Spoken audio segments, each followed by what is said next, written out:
We're in today with the legendary Quadro FX 1300. This is a 2003 video card with 128 megabytes of VRAM DDR. It's got 350 megahertz on the core clock, 276 megahertz on the memory clock, 256 bits bus width, DirectX 9, and today we're gonna pair it up with this Intel Core 2 Extreme QX 6850 with 4 cores and 4 threads. This video card is part of NV38. That is in another video card that is legendary, the FX 5950 Ultra, you know. So there are 3 video cards in that category, and this is one of them. And today we're gonna jump in a couple of games and see how it holds. Let's go. Let's start with Underground. Ooh, my favorite game apparently for testing all video cards. You remember when I was playing with that GS? Similar performance, actually even better performance. In this case I got 60-70 FPS. I got here 800 by 600 with medium details, and the video card is doing a fantastic job. It's utilizing it doesn't show me the VRAM. Regardless, it doesn't show me the VRAM, but it does show me in this situation the frequency on the core, 100% fan speed, and that's it. Apparently it doesn't show me the load and the VRAM.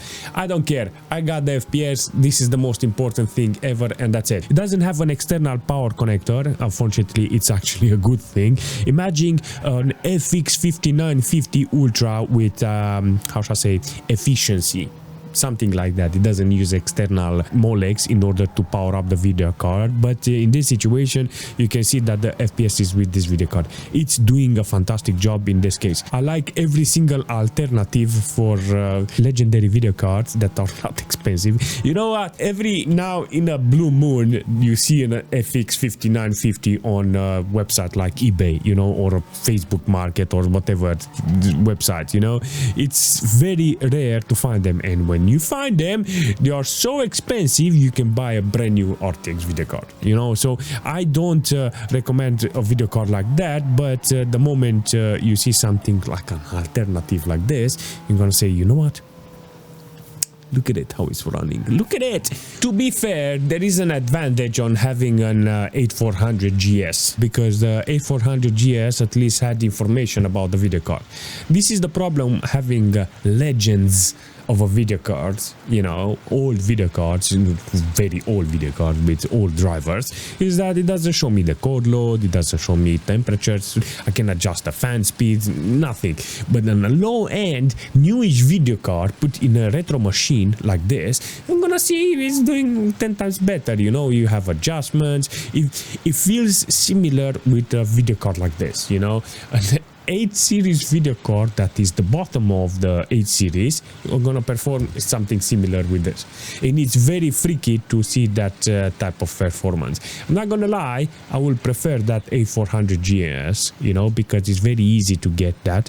Look at this, in this situation, you know, it's doing something similar like a low-end 8 series video card. So which one do you want? You want to pay hundreds of pounds for a video card that is barely performing well? I mean, the video card is doing the job, you know. I got maximum details in this game. It looks okay-ish, but overall performance with this system, it's almost not okay, you know. I think I have to put maybe medium details or high details, because I'm on ultra and maxed out everything, and it's very hard on the video card because it's got only 128 megabytes of VRAM, and I don't even see it, you know.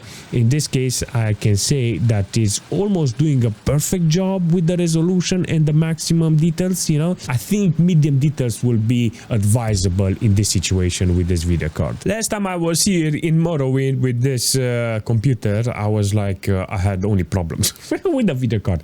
I'm thinking because it's a Quadro, it's gonna have more stability. Nothing is crashing, everything is good, see, everything is working really nice, so there is no artifacting and stuff like that, you know. Hundreds of FPS apparently with maximum view distance. The generic resolution that I have today, it's 800 by 600. I'm saying 800 by 600 because I got only 128 megabytes of VRAM. I can't say nothing bad about the video card and the performance it's offering, but look at this, 190 watts consumption. I put an additional fan on that video card in order to blow more air and cool the PCB. I want this video card to last forever, and I don't want any thermal issues with this. But overall performance here, you can actually see it's good. You know, I think I have to go in the city or something. You know, oh, 60 FPS. I got a big drop here. If I go in the bushes, I got 200 FPS. If I go in the city, I got 60 FPS. Where do you think I'm gonna go? In the bushes. Let's see, in the city, how is performing? I think it's gonna be okay. The dips in the FPS is kind of real in this case. You can actually see some spike. 50 FPS, back to reality.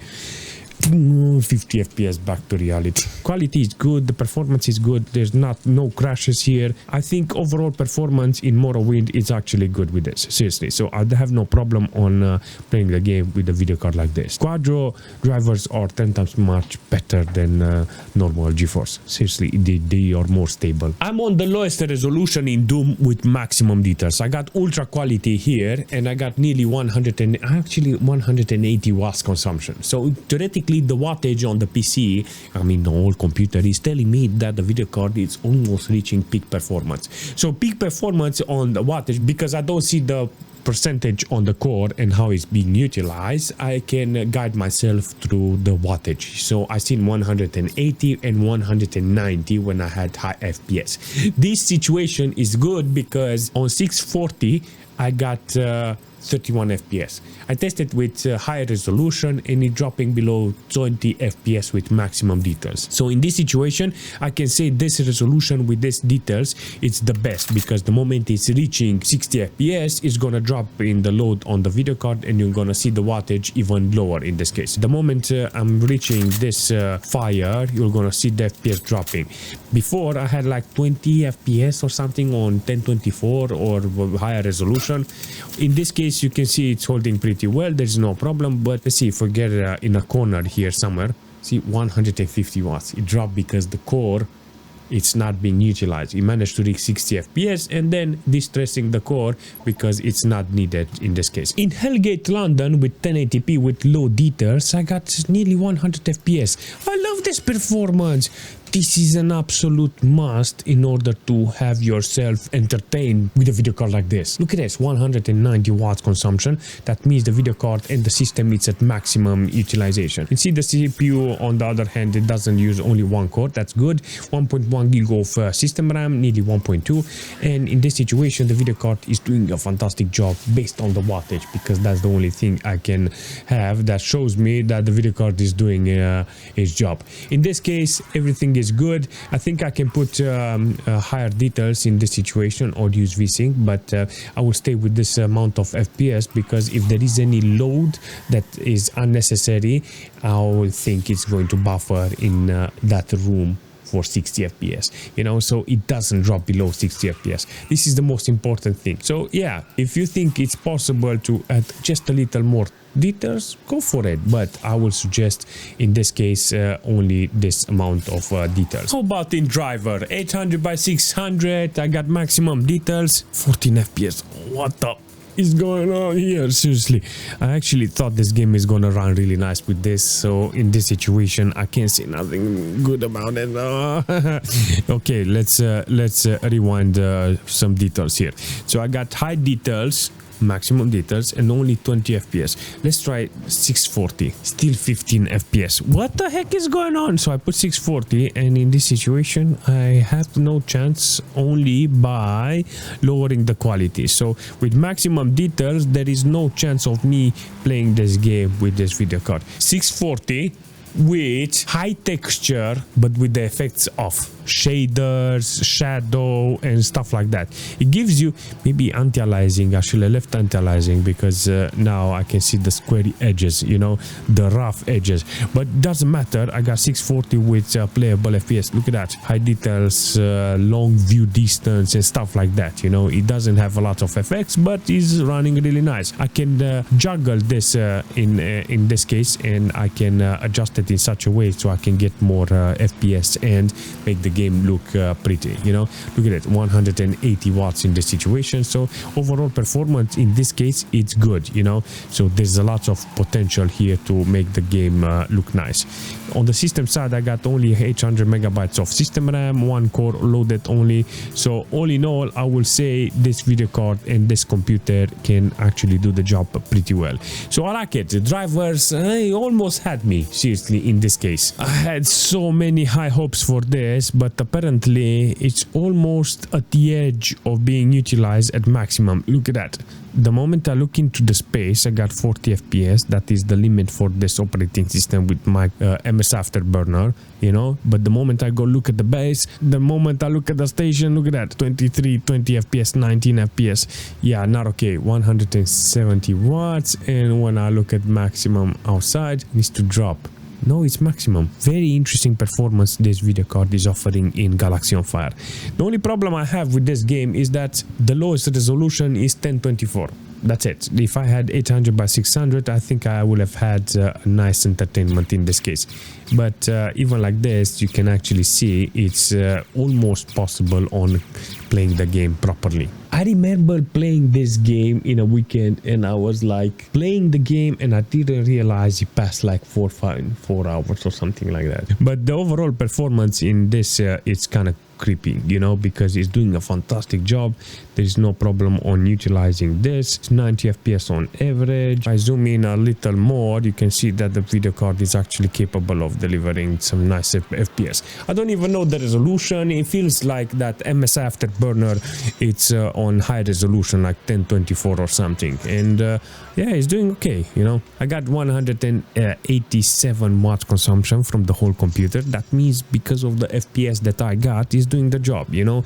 The system on the other hand doesn't have any problem. See, it's a single core CPU, so in this case I like this idea, you know. It's not stressed the CPU, but it still got 60 degrees, you know, with 900 megabytes of system RAM. This is a very decent performance overall. So I think the best thing you can do is just look on hardware like that 8400 GS.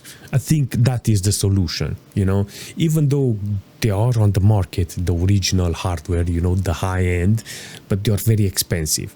And I think the second variant for me is that's the solution, finding low-end video cards that are more available, have better performance than some high-end old video cards. Everybody who grew up with low-end video cards, they aim to buy the best they didn't get when they were younger. For me, for instance, I wish I didn't sold my Voodoo 2 3D FX, you know.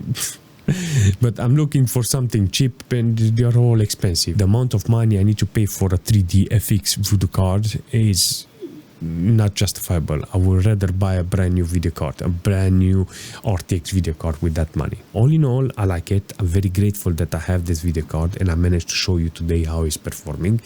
One thing I do want to mention is what is on X4, and I need another Windows XP machine that can actually output a lot of power to the PCI Express lane. I have a machine. Hopefully in the future I can put it together and get it up as soon as possible. If you have any suggestion for this video card or for the system, leave a comment and I will see you very soon.